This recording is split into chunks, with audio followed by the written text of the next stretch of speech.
ভাসমান গ্রামগুলো এক অনন্য জীবনধারার প্রতিচ্ছবি। টনলের সাপ হ্রদের আশেপাশে গড়ে ওঠা এসব গ্রামে পানি জীবনের প্রধান অবলম্বন।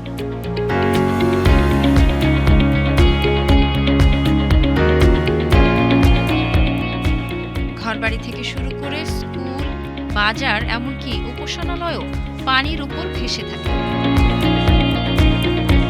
বর্ষা মৌসুমে পানির স্তর বেড়ে গেলে ঘরগুলো ভেসে ওঠে, উঁচু হয়। আবার শুষ্ক মৌসুমে পানির স্তর নেমে এলে নৌকায় হয় যাতায়াতের প্রধান মাধ্যম।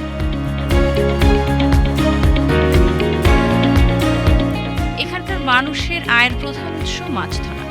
প্রতিদিন ভোর থেকে সন্ধ্যা পর্যন্ত নৌকায় জাল ফেলে চলে তাদের জীবিকার সংগ্রাম। পাশাপাশি ছোটখাটো ভাসমান দোকানপাট, হস্তশিল্প এবং পর্যটনও তাদের আয়ের একটি বড় অংশ।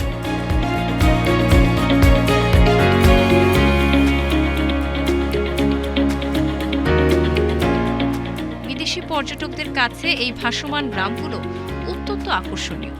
নৌকা ভ্রমণে এসে তারা প্রত্যক্ষ করেন পানির বুকে মানুষের টিকে থাকার সংগ্রাম ও সাংস্কৃতিক বৈচিত্র্য।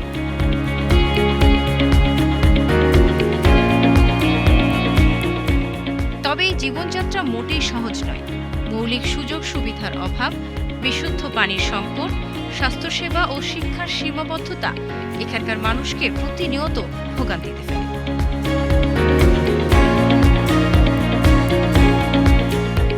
জলবায়ু পরিবর্তনের প্রভাবে পানির প্রবাহ অনিশ্চিত হয়ে পড়ায় তাদের জীবিকা আরও ঝুঁকির মুখে পড়ছে। তবু শত প্রতিকূলতার মাঝেও ভাসমান গ্রামের মানুষগুলো টিকে আছে নিজেদের স্বকীয় সংস্কৃতি আর দৃঢ়তার মাধ্যমে। পানির উপর ভেসে থাকা এই গ্রামগুলো মানুষের অভিযোজন ক্ষমতার এক অনন্য দৃষ্টান্ত হিসেবে বিশ্ববাসীর মনে দাগ দিতে চায়।